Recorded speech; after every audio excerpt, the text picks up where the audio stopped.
everybody? It's Davey from the 80s, and you are now entering the Cinema Chop Shop. So park your ass right there. And while you're there, don't forget to hit the like, the share, and the subscribe button down below. Also, in the description below, I will have a link to my Patreon account. You can become a patron. You can help me create content, recommend movies and music for me to review. With that being said, today is a new day, so let's talk about what's on everybody's mind. Today, I'm going to just go ahead and give you guys my all thoughts on the Mandalorian season 2. So if you have not seen this show already, my recommendation is to get your ass out of here and go find another video because there will be some spoilers in this video. So with that being said, we are looking at season 2 of the Mandalorian, and I need to say off top, shout outs to Jon Favreau, because Jon Favreau did an amazing job basically directing and doing everything behind the scenes of this movie, this series. And basically, it's a big middle finger to Kathleen Kennedy, who basically said, well, we can't make Star Wars one way and without taking away the other bits of it, right? So she's basically saying that it's impossible to make a good Star Wars film without appeasing both the old fan base and the new fan base. And this man said, fuck out of here. This is what I'm going to do, and I'm going to show you how to get it done. And he did it, right? So with that being said, let's talk about it. I know a lot of people are tired of Baby Yoda. Me personally, doesn't bother me. I think, honestly, maybe if he would have lingered on a little bit longer, it could have got tiring. But me personally, I wasn't getting too exhausted with the Baby Yoda or Grogu, whatever his name is. Sounds like Goku. This show and this series, honestly, it was good all the way through, but man, oh man, did it pick up about episode 5-ish? Episode 5-ish when Grogu was gonna find out, go to the ancient hill, the temple or whatever, and contact the Jedi. That scene all the way on, epic.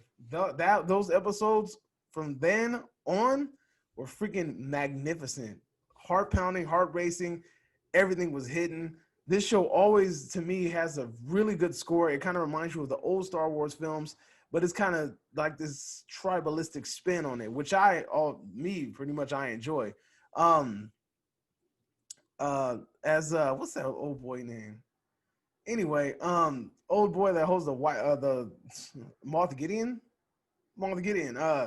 Yeah, the actor that plays him, amazing job. He has this very cocky attitude. I love it. He seems very evil, and he plays that role to the T. My boy looks like a black Darth Vader without the helmet. Shout outs to him. Mando, always doing a good job. And then, the surprising cameos in this show was what really drove me up the wall. Sadly, I was spoiled with the final cameo because if you don't watch The Mandalorian, the day that it drops, somehow, some way, you're going to run across the information on the internet. It drives me up the wall. I'm upset about it, but at the same time, after watching the episode, it still was tight. I really would have liked to see it and enjoy that without knowing that Luke was going to be there. I would have preferred that a million times more than what I got because I felt like it would have been better.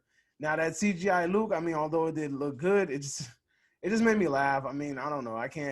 The CGI face thing or the de-aging thing, I don't know, man. It always makes me chuckle because it doesn't. I know it's fake, so it's like kind of like I feel like I'm watching a video game when I see them appear on the screen, and I know that it's a CGI adjusted face. That was dope. But my favorite cameo,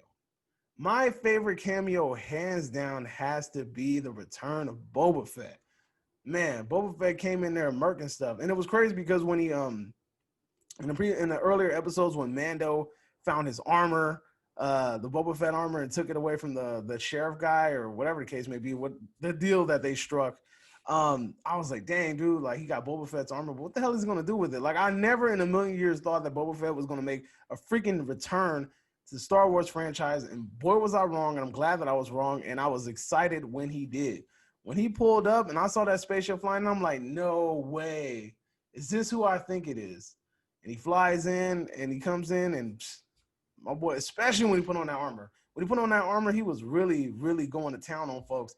It was like a glove. You know what I mean? So thoughts.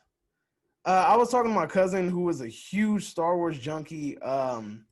He said that he didn't enjoy the retcon of the dark saber because he said that the person that wields the dark saber needs to, I guess, defeat somebody in combat, the wielder in combat, in order to claim it as their own.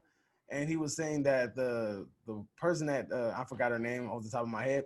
He was saying that she accepted the dark saber in I think the Clone Wars or one of the animated series, and he's saying that was bull. Like, he was calling bull, right? Also, another thing that was kind of stupid to me was when when old girl's gun jammed. I'm like, dude, it's a freaking laser beam. Like, I understand if you were like, oh, it's overheating or it's just messing up, but at the same time, it's like, how can it jam? It shoots a laser. It's not like it's shooting projectiles. So I got a good little laugh out of that. But overall, like I said, the series was amazing. I can't wait for season 3 to pop out. And then also at the end of the story, when they pop up and they show the title screen for the Book of Boba Fett, that I'm looking forward to that. That's going to be amazing. That's going to be awesome. And honestly, these few Star Wars series that are in the works, and if they keep having Favreau behind it, man, the possibilities are endless. And they also got Kathleen Kennedy. What's her name? I don't know why I can't think of her name. Wonder Woman. The director for Wonder Woman.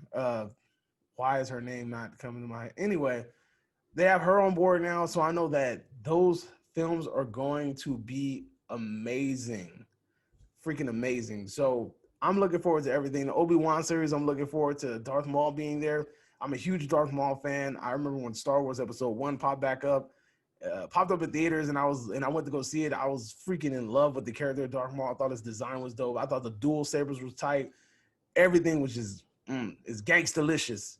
Anyway, so with that being said, that's my thoughts on The Mandalorian. I give that shit a 10 out of 10, a 20 out of 20, a 50 out of 50, 100 out of 100. You know what I mean. You know what I mean. But anyway, like I said, if you enjoyed the video, hit the like button, hit the subscribe button. Also, check out my Patreon account. And until next time, this is Dave from the 80s, and you are now exiting the Cinema Chop Shop. Get your ass out of here. Adios.